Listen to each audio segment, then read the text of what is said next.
لیکن یہی اگر ان کو کہا جائے گا نا کہ آپ قرآن کی کوئی آیت شیئر کر دیں، ایٹ لیسٹ ایک آیت ہی شیئر کر دیں آپ قرآن پاک کی، آپ بلاگز بھی بنائیں لیکن آیت بھی ڈیلی شیئر کرنا شروع کریں، تو یہ کہیں گے کہ نہیں۔ اس پر ان کا یہ جملہ بہت سننے کو ملتا ہے، آیت کو کوئی سننا نہیں چاہتا، آیت کو کوئی دیکھنا نہیں چاہتا۔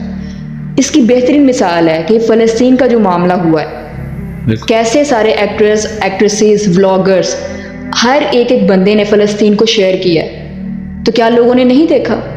لوگوں نے دیکھا ہے، ایون کہ جن کو پسند نہیں تھا انہوں نے بھی دیکھا ہے۔ حق بات کو سننا لوگ پسند کرتے ہیں۔ اللہ نے انسان کی نیچر کے اندر رکھا ہے کہ وہ ایک اچھا انسان جو ہوگا نا وہ آپ کی بات کو سننا پسند کرے گا، لیکن ہمیں اچھے لوگ نہیں چاہیے نا اپنے ارد گرد، کیونکہ ہم خود اچھے نہیں ہیں۔ ہم نہیں چاہتے کہ اچھے لوگ ہمارے ساتھ اٹیچ ہوں۔ ہمیں یہ خدشہ ہوتا ہے کہ جیسے ہی ہم لوگ کچھ اس طرح کی اچھی بات شیئر کریں گے تو ہماری آڈینس کم ہو جائے گی، ہماری ریچ جو ہوگی وہ کم ہو جائے گی۔ حالانکہ یہ ریچ کیا ہے؟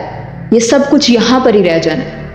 جیسے ہی آپ کی ڈیتھ ہونی ہے، یہ آڈینس، یہ سب کچھ کچھ معنی نہیں رکھنا اگر آپ نے اس کو نیگیٹو وے سے یوز کیا ہے۔ ہاں اگر آپ نے پازیٹیو وے سے یوز کیا تو آپ کی شیئر کی گئی ایک آیت آپ کو کتنا ثواب دے سکتی ہے، کتنا اجر دے سکتی ہے، یو کانٹ بلیو۔ جیسا کہ آپ نے بتایا کہ مگن ہے ہم دنیا میں، ایک دنیا کو کھیل اور تماشا بنا رکھا ہے، اور وہی آدمی آگے اللہ تعالیٰ فرمایا فَالْيَوْمَ نَنْسَهُمْ كَمَا نَسُوا لِقَاءَ يَوْمِهِمْ هَذَا، کہ آج ہم بلا دیں گے ان کو جیسا کہ انہوں نے بلا دیا ہوا تھا ہم کو۔ تو ہم اللہ کو بھولے بیٹھے ہیں، تو جو بھی بے حیائی کو پروموٹ کرے گا، سو ہمارا تو فرض ہے ان الذین یحبون ان تشیع الفاحشۃ فی الذین آمنوا لہم عذاب علیم فی الدنیا والآخرہ، کہ بے شک جو لوگ پسند کرتے ہیں کہ مسلمانوں میں، ایمان والوں میں بے حیائی پھیلائیں،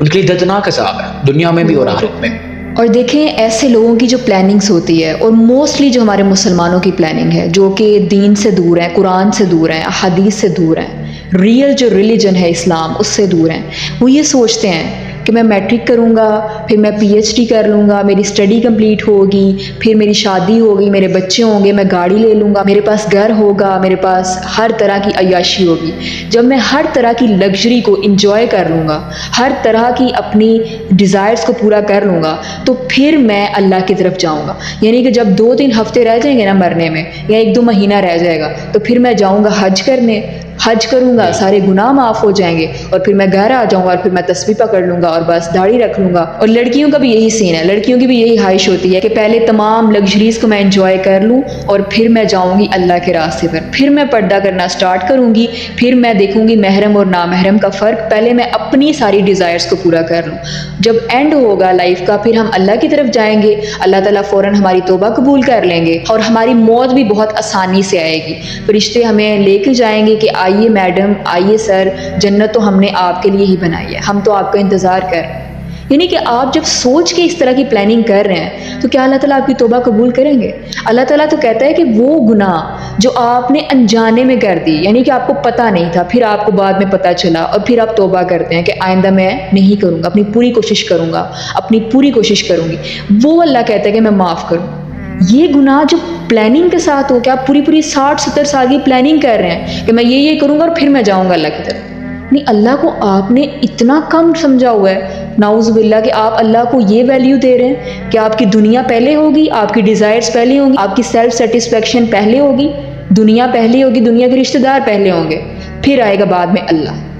اور پھر وہ اللہ آپ کو ہمیشہ کی زندگی دے دے۔ اللہ کو اتنا رحیم سمجھا ہوا ہے، اللہ کی الرحمن الرحیم صفت بس ان کو یاد ہے، وہ کتنا انصاف کرنے والا ہے، وہ کتنا دردناک عذاب دینے والا ہے، وہ کتنا سخت پکڑنے والا ہے، یہ بھول بیٹھے ہیں۔ اللہ کی یہ صفت ان کو پڑھائی نہیں گئی، یا پھر یہ پڑھ کے جان کر بھی اگنور کر رہے ہیں اس چیز کو۔ لائک ہاؤ ڈو دے نو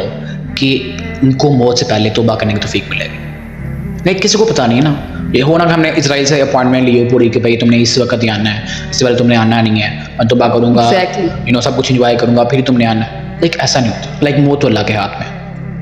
وَهُوَ الَّذِي يَحْيِيكُمْ ثُمَّ يُمِيتُكُمْ ثُمَّ يُحْيِيكُمْ، کہ وہی ہے جس نے تمہیں پیدا کیا، پھر تمہیں موت دے گا اور پھر تمہیں زندہ کرے گا۔ لائک موت اللہ کے ہاتھ میں ہے۔ اور یہ لوگ دیکھتے بھی ہیں اپنی ڈیلی لائفز میں کہ بچے 2-2 مہینے کے بچے فوت ہو رہے ہیں، کسی کو جوانی میں موت آ رہی ہے، کوئی ہارٹ اٹیک سے فوراً مر گیا ہے، کوئی عام حالت میں کھڑا تھا مر گیا ہے، کوئی اپنوں سے دور ہے مر گیا ہے۔ یہ لوگ دیکھتے ہیں، سوشل میڈیا پہ جو لوگ ہیں ان کے سامنے تو یہ کیسز آتے رہتے ہیں، یعنی کہ یہ جانتے ہیں کہ موت کی گارنٹی نہیں ہے،